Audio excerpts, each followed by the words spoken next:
last interview, John promised to share with you specific strategies he uses for answering situational interview questions. But John, you use these for other questions as well, right? That's right, Daniela.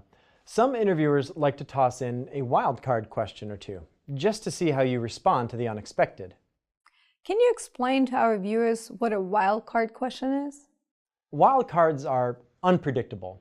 These are questions like, if you were a color, what color would you be? Or if you could be a superhero, what would you want your superpowers to be?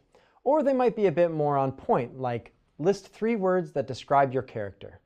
How do you handle a question like that? I think this kind of question is a composure test.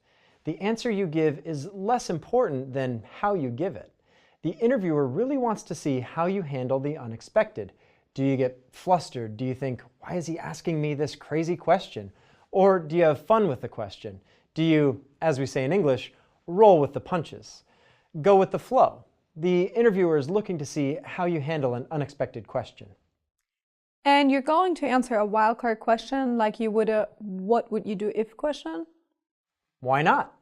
Say somebody asks, if you could trade places with anyone, who would it be? I'd come back with, I'd trade places with you and hire me on the spot. Nice, John. Shows a sense of humor and a quick wit.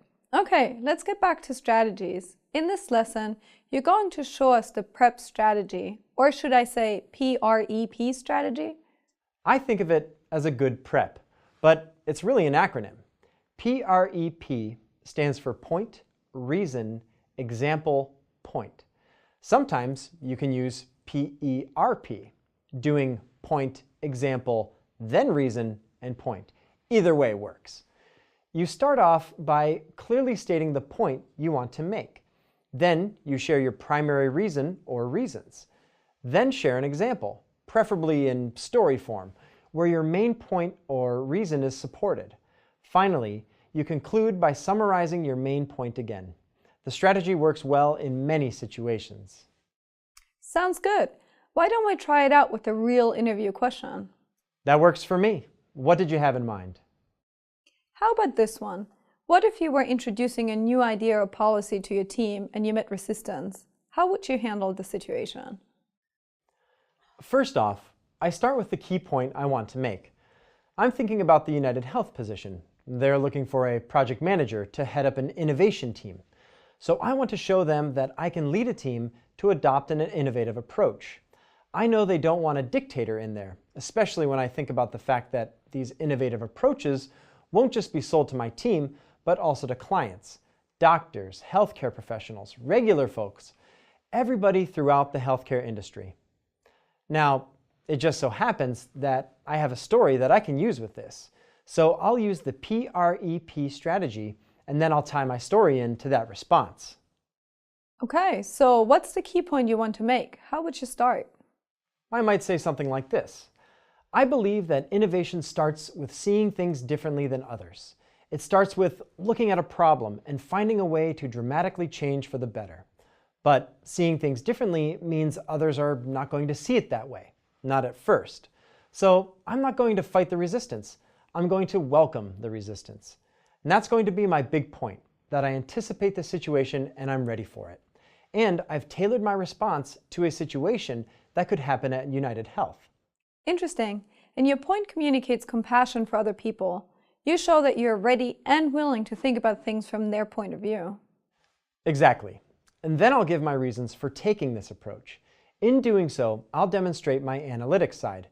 So I might say, it would be easy to think of the resistance as a negative, but that would disrespect my team. What's important here is trust.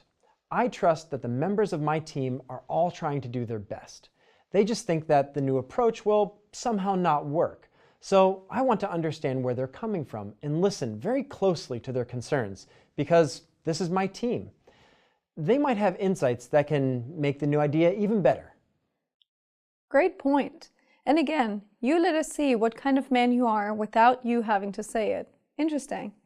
I understand your reasons now and how they support the main point you want to make.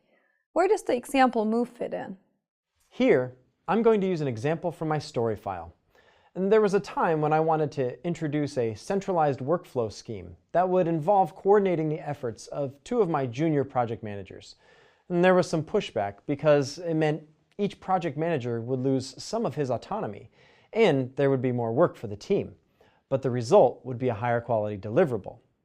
So I'd use that story as my example and tell it using STAR, the STAR approach, like I did in the last module, starting with the situation. I was managing a large project and realized that centralizing workflow through two of our project managers would help ensure the quality of our deliverables. And there was some resistance from the team, more work, and also from the project managers because each thought he could lose some control over his part of the project.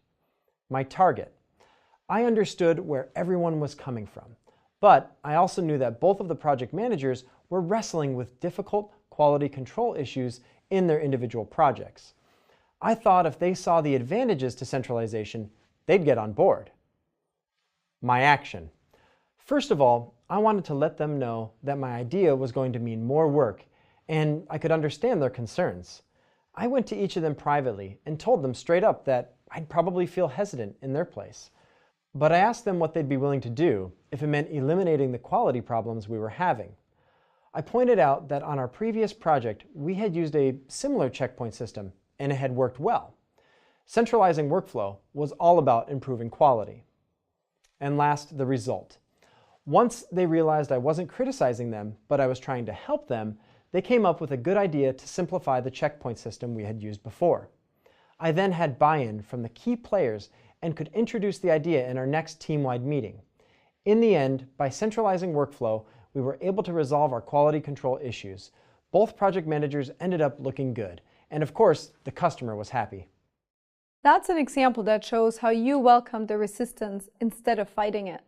Yes, and it lends credibility to my response to the interviewer's hypothetical situation. You'd then close by what? Restating your point? Describing the point I'd made. Maybe I'd say, trying to bully people into accepting a new idea never works. I know I wouldn't like it. But by being flexible and looking for the best solution, a solution arrived at by the team, it's a win-win-win situation. Win for the team, win for the organization, and a win for the customer. That's a nice touch. Saying you know you wouldn't like it shows you can put yourself in the other person's shoes. And you don't mention a win for yourself. Clever and subtle. It's all about strategy. Just to recap, you started with the main point you wanted to make, tailored to the specific interview situation. That's the P. Then you gave your reasons, that's the R. Then an example to illustrate your point, the E. And you closed by restating the point you made, the final P. That's great. I wish I could get my writing students to do that. Yep, PREP's a great strategy. It goes a long way. Thanks for the insights, John. I look forward to hearing about your next strategy.